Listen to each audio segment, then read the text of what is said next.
Quick. I'm gonna show you a photo and you're gonna tell me if it was taken on an iPhone or a $5,000 professional camera. You ready? Here you go. Okay, you got it? If you said an iPhone, then you'd be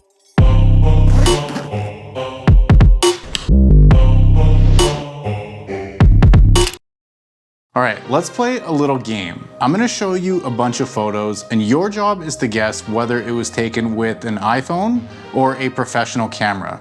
Oh, and by the way, that first shot was an iPhone. I know, crazy. The cameras on smartphones these days are amazing and they continue to get better, but do they stack up against a professional camera?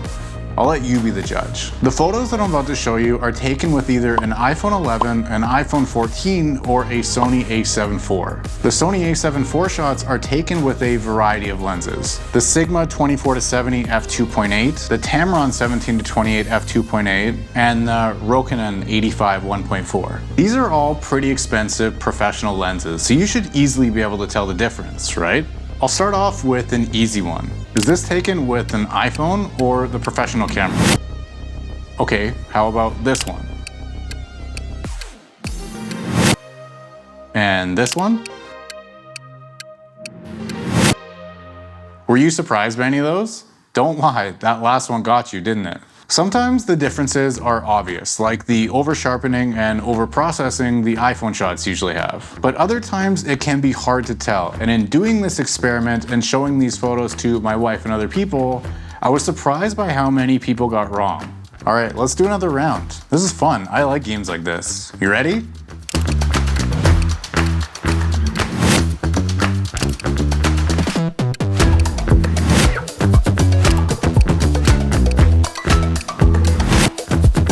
Did you get all of those? Don't lie, at least one of them fooled you. Unless you have a pretty keen eye and you know what you're looking for, realistically, you're not gonna know the difference. Which is to say that you can still take really good photos and post them online without having a super expensive professional camera. So why buy a camera then? Why not just use your phone for everything?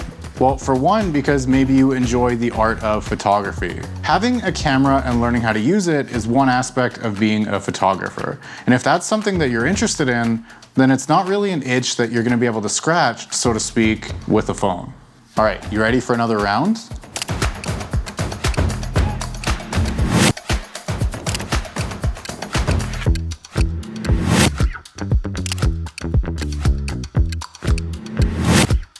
Okay, let's not kid ourselves. There are some obvious advantages to using a camera over a phone, right? I can think of at least 5 off the top of my head. Your phone has 2 or maybe 3 lenses on it depending on the phone, and they're fixed. With a camera that has a removable lens, you have so many different options for lenses that each give your photos a different feel and a different look that you're just not gonna get with your phone.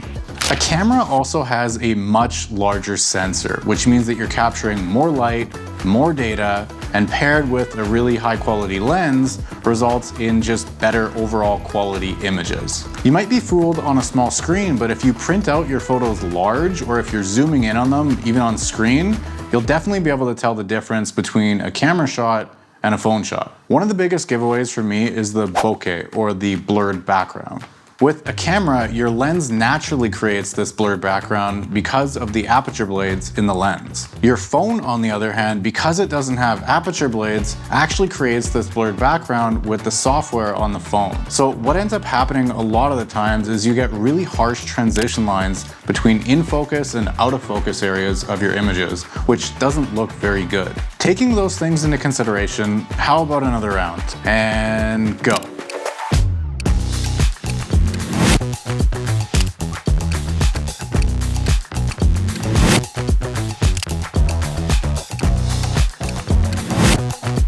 Did you do any better on that round with all of this amazing insight that I'm giving you? All right, let's talk editability of the images themselves. Editability, is that a word? This is, in my opinion, one of the biggest differences between iPhone shots and camera shots. I shoot all of my photos on my camera in RAW, which means that it captures all of that light data, all of the metadata, everything that your camera is capturing. It means that the file sizes are massive, but as a result, it's amazing what you can sometimes do in Lightroom with your photos after the fact. I mean, you can take an image like this, which you would think you should just delete, and turn it into this. Like, what?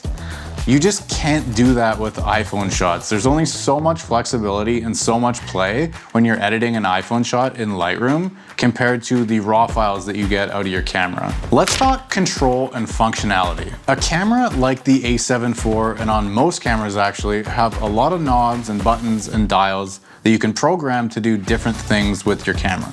These can change things on your camera like the ISO, the shutter speed, the aperture, the white balance, focus peaking, clipping masks, zebras to show if you're overexposed and underexposed, different focusing modes, manual focus. Like, the amount of control that you have with a camera is a lot, and it's why I said that learning how to use a camera is a skill in and of itself. While you can download camera apps like Moment, which give you a little more control on your iPhone shots, it isn't nearly the same as the kind of control that you have on your camera. Last up, let's call it impression. Namely, the impression that shooting with a camera has on people over shooting with a phone. One seems a lot more professional, doesn't it? Now, a lot of people might say, well, who cares? But if you're looking to land clients as a photographer, then it does matter. I mean, how would you feel if your wedding photographer showed up and they started shooting on their phone? My wife and I just got married this summer, and these are some of our wedding photos. Can you guess what they were shot on? Definitely not a phone. Yeah, they were definitely shot on a professional camera by our wedding photographers. All right, one final photo. Was the thumbnail of this video shot with an iPhone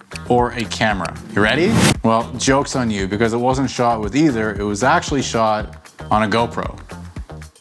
Let me know down in the comments how many of these you got right, and be honest. All right, like, subscribe, do all the things, whatever. I'll see you guys in the next video.